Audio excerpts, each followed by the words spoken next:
Hi, Aaron here from Superior Singing Method, and I want to talk to you about your head voice. Okay, welcome back. I want to talk about the head voice. This is part 2. If you haven't had a chance to see part 1, check that out. This is kind of a continuation of that, part 1 of the head voice.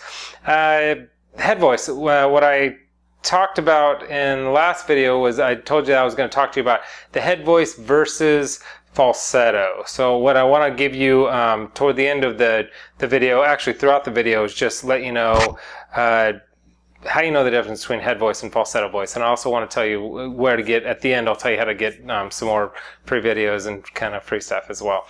Okay, so let's jump right into it. Head voice and falsetto. The problem with head voice and falsetto is that they sound pretty similar when you get up into your higher register, so a lot of times it's hard to tell. I remember early on as a singer when I was first several years that I was singing, and I was even at that point I was already performing and playing, I'm a guitar player as well, but playing and singing gigs around town and doing all that. I still wasn't sure what was my head voice and falsetto. I didn't really care that much because it didn't matter, but once I kind of wanted to know how I could strengthen my head voice and not flip into falsetto.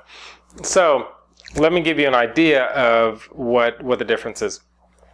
With head voice, head voice is a light sound. So head voice is it's like that whoo whoo sound, and so it's a light sound. But with falsetto is an even lighter sound. When head voice is isolated, the whoo sound it's a really light sound when it's not mixed with your chest voice, which is actually ideal, is to get that kind of blend, that mix of both. But by the way, am I disappearing into the white background here with my white shirt? I'm like floating. Hey. Okay, I digress. Back to the head voice. Head voice is a light sound, the whoo sound, but falsetto is even lighter. It's like hoo hoo hoo hoo. It's like a real airy kind of sound. You hear that hoo hoo. Even that lack of connection, it's got a little bit of crackly to it. Hoo hoo. Oh, that's because my vocal cords are split apart. That's why I'm doing this. I'm not just like, hey man. My vocal cords are split apart. When you're in falsetto, your vocal cords break apart, because falsetto, your voice, the mechanism in your voice, falsetto was created and built into your voice. This is just a brilliant little creation here, is that when you're singing straining or singing too hard and too high, or you're forcing too much air out and it's going to really damage your vocal cords, that's when your vocal cords split apart into falsetto. So it's like so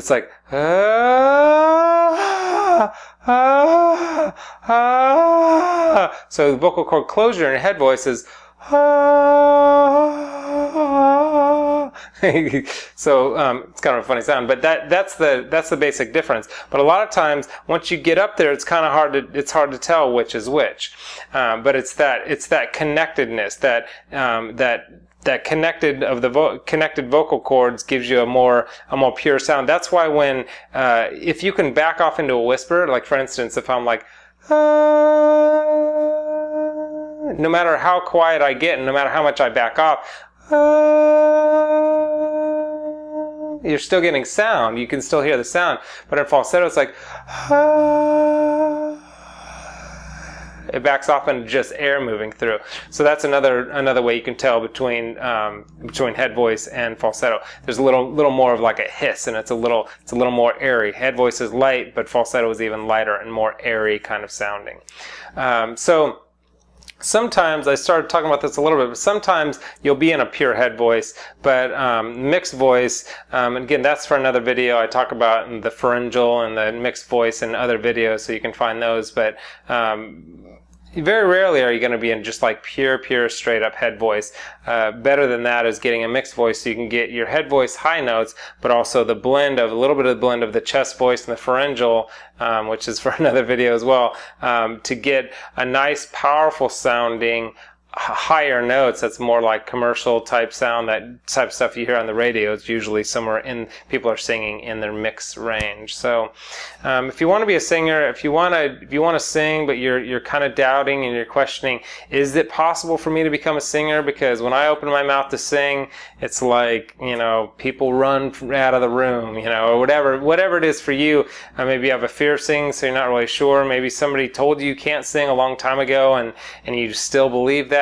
Whatever it is, maybe your brother, your sister, your, you know, mom or dad or something. I want to tell you that you can sing, you can learn to sing.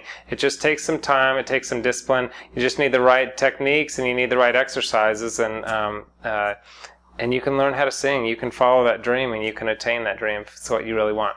And if it is, on that same note, if you really do want to learn to sing, I've got a program, the link below, I've got a program. It's an 8-week systematic course where you learn the right things at the right time, full of tons of exercises and techniques that in 2 months you'll be singing way better. So that's the link below. Also, the link you can get, I got some free stuff, free videos for you as well.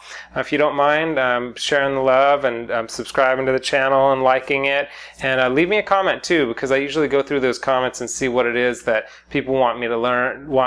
People want me to learn. They want me to learn. What people want to learn that they want me to post and teach about up here. So leave me a comment and say anything you want. I usually read all of those. Okay, so I hope you're well, and I hope this has been helpful.